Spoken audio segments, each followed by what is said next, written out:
రాజకీయాలకు అతీతంగా మా నేతలు ఆసుపత్రులను పరిశీలిస్తారని అన్నారు.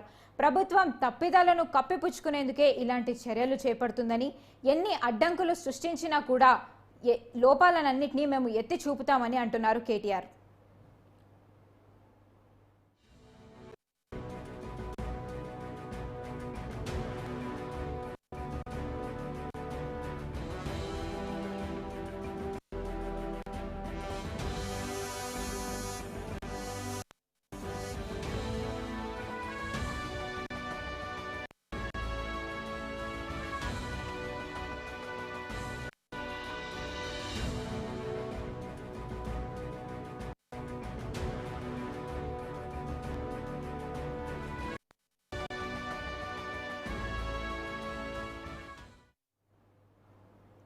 బీఆర్ఎస్ నేతలను పోలీసులు అరెస్ట్ చేయడాన్ని కేటీఆర్ ఖండించారు.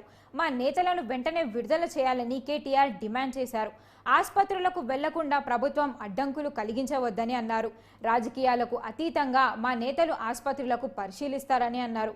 ప్రభుత్వం తప్పిదాలను కప్పిపుచ్చుకునేందుకే ఇలాంటి చర్యలు చేపడుతుందని, ఎన్ని అడ్డంకులు సృష్టించినా కూడా లోపాలను ఖచ్చితంగా ఎత్తి చూపుతామని అంటున్నారు కేటీఆర్.